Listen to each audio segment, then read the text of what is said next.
Well, John, it is so good to see you again because it's been a while since we've had a chance to talk. Yeah, it's been a few years, Bobbie. Yes, it Yeah. has. I must say you look great. Well, thank you. We're a couple of survivors, aren't we? That's about it, yeah. And I was just delighted when I was sitting there last night watching your film and enjoying it because, I don't know, you just get better. Well, thank you. Just get better. Thank you very, very much. A Thank you. real, slick, well-paced movie. Thanks. My kind of movie, Well, yes. good.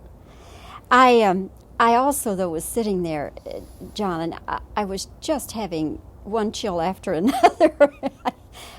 That had to be the coldest location anybody was ever on. Well, what I'm glad about is that it's on the screen. That's kind of nice that we were able to get it on the screen. It was cold. We shot the movie in 40 degrees below zero, 20 to 40 degrees below zero. And it's brutal making a movie under those conditions. Why you do that, John? Well, because we needed snow, we needed the cold weather, and it would have been worse needing the snow and the cold weather, having made it in 70 degrees with everything melting and having to put in phony snow and wiping the sweat off the actors. We didn't have to do that. We were really there where it was cold.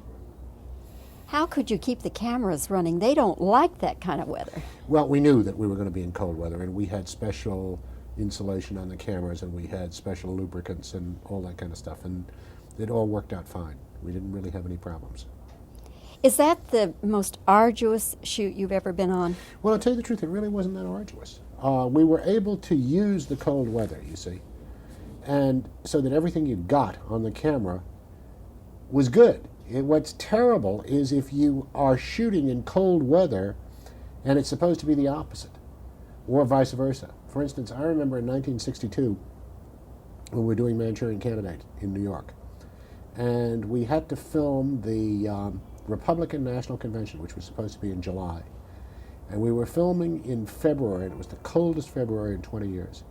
And we had those extras in front of Madison Square Garden in shirt sleeves, trying to act like it was summer. And it was horrible. And the same thing when I did The Train in France. The whole picture was supposed to take place the last 3 days of August when the Allies took Paris. And we found ourselves in the Paris railway yards in November. And it was horrendously cold. And if you look at the picture carefully, if you ever see it again on television or on videotape, the entire German army looks like they're chain smokers, because what happened was that I had to put cigarettes in all their mouths because the smoke and steam was pouring out of there. And that's when it's really tough. That's when it's awful. It would have been, as I say, terrible if we had to do this picture in 70 degrees and you couldn't have had the snow vistas, and suddenly you're shooting down and just to try and hide the fact that you don't have snow. And the actors are perspiring and things like that. I mean, that would have been awful, but that it wasn't the case. I mean, it was freezing cold, we had lots of snow, and we were able to use it. You mentioned the Manchurian Candidate. It had a revival in 1987. It did indeed, yeah. Was the reaction from critics and viewers different from when it came out in '62? Well, it was better. It was better this time. I think you people in the press were very kind to the movie, and I think that you had created a market for it, and viewers really loved it when it came out again. And it was a great success. It still is on videotape.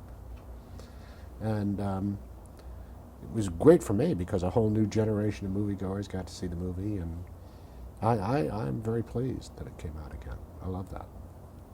All that stuff about Sinatra having it tied up, is that really the truth? Well, like anything else, there's an element of truth in it, but it's greatly exaggerated. What happened was that the picture came out, it ran its course in 1962. In those days, there was no such thing as videotape. There was no such thing as cable. And the only aftermarket for the movie was network television. After President Kennedy was assassinated, there were some exhibitors that wanted, for exploitation reasons, to re-release the picture.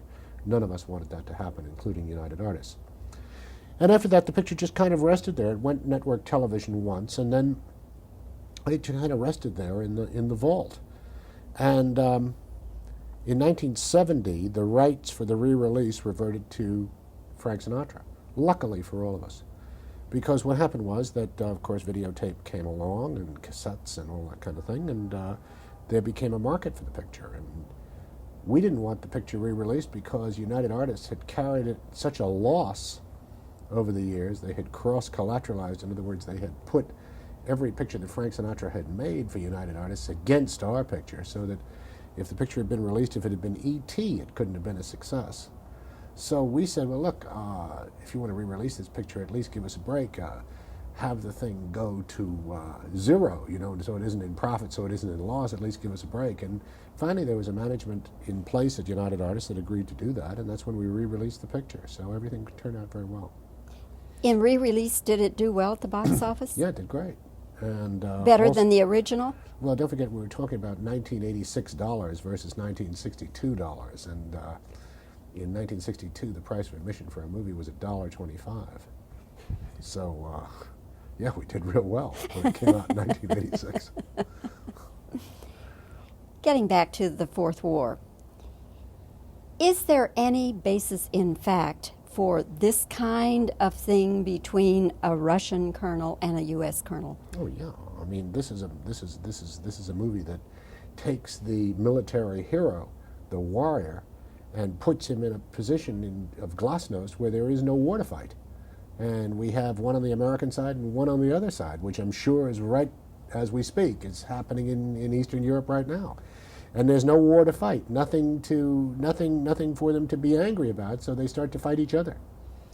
And I assure you that these type of men are in the military, and those are the type of men that we chose and trained to be in the military. That's what we wanted. I mean, when we had the problem with Gaddafi, we certainly would want the Jack Knowles type of character in the lead plane. We'd want him in every war we've ever fought. In World War II, he would have been on the cover of Time magazine. These guys are heroes, and suddenly there's nothing to be a hero about.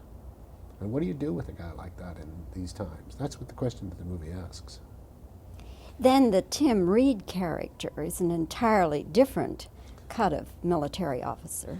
Well, Tim Reed character is the military officer that they would like to have going now. Much more the politically astute officer, much more the guy that's willing to bend and change with the times and so forth and so on. Yeah, he is able to change where the Roy Scheider character is not able to change.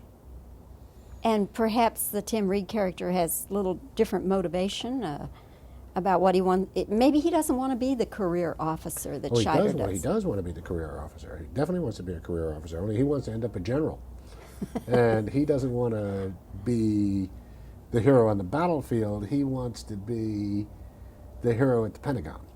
There's a big difference. And he is much more aware of the times around him. He's much more a man of the time than Roy Scheider, the Roy Scheider character. The Roy Scheider character has a tragic character trait, as does the Russian colonel, in the fact that they are unable to change. They're just unable to adapt.